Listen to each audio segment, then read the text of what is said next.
உள்ளத்தை அளித்த சினிமா பாணியில் 5 கோடி ரூபாய் கேட்டு கடத்தப்பட்ட ரியல் எஸ்டேட் அதிபரை 25 லட்சமாவது கொடுக்குமாறு கெஞ்சி உள்ளது கடத்தல் கும்பல். பணத்தை வாங்கி தருவதாக கூறி உறவினருக்கு போன் செய்த ரியல் எஸ்டேட் அதிபர் கோட்வேர்டில் கடத்தப்பட்ட தகவலை கொடுத்து தப்பியது எப்படி?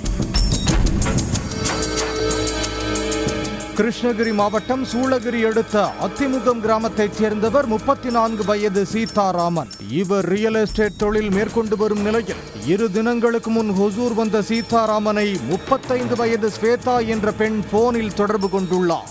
தான் நிலம் வாங்க உள்ளதாகவும் அது குறித்து நேரில் பேச வேண்டும் என கூறி ஹொசூர் அருகே உள்ள பத்தலப்பள்ளி பகுதிக்கு அழைத்துள்ளார். சீதாராமன் காரில் பத்தலப்பள்ளி பகுதிக்கு சென்ற போது அருகே உள்ள வீட்டிற்கு வருமாறு போனிலேயே ஸ்வேதா கூறியுள்ளார். காரை நிறுத்திவிட்டு சென்ற சீதாராமனை 5 பேர் இழுத்து சென்று அங்குள்ள வீட்டின் அறையில் பூட்டி வைத்து தாக்கியதாக சொல்லப்படுகிறது. அவர் அணிந்திருந்த 3.5 சவரன் நகையை பறித்து கொண்டு 5 கோடி ரூபாய் பணத்தை கொடுத்தால் மட்டுமே வெளியே விடுவோம் என மிரட்டி உள்ளனர்.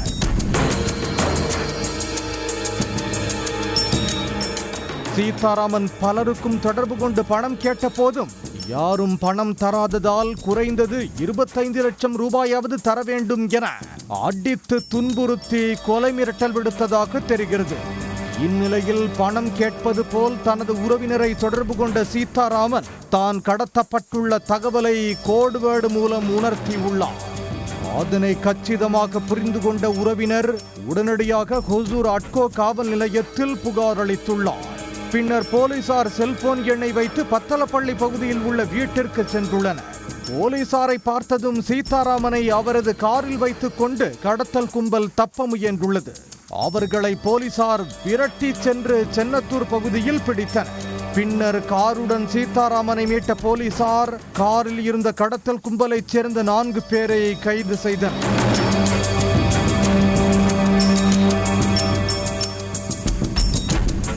அவர்களிடம் மேற்கொண்ட விசாரணையில் ஹொசூரைச் சேர்ந்த சுரேஷ், கந்திலி பகுதியைச் சேர்ந்த அஜய்ராஜ், கோகுல கண்ணன் என தெரிய வந்தது. ஹொசூரைச் சேர்ந்த மோகன், நாகராஜ் மற்றும் ஸ்வேதா ஆகியோர் கூறியதன் அடிப்படையிலேயே கடத்தியதாக கூறியுள்ளனர். இதையடுத்து 4 பேரையும் ஹொசூர் நீதிமன்றத்தில் ஆஜர்படுத்தி சிறையில் அடைத்தனர். இந்த சம்பவத்திற்கு மூளையாக செயல்பட்ட ஹொசூரைச் சேர்ந்த மோகன், நாகராஜ் மற்றும் ஸ்வேதா ஆகிய 3 பேரையும் அட்கோ போலீசார் தேடி வருகின்றனர். அவர்கள் சிக்கினால் மட்டுமே பணம் பறிக்கும் நோக்கில்தான் கடத்தலில் ஈடுபட்டார்களா அல்லது வேறு ஏதும் காரணம் உள்ளதா என தெரிய வரும்.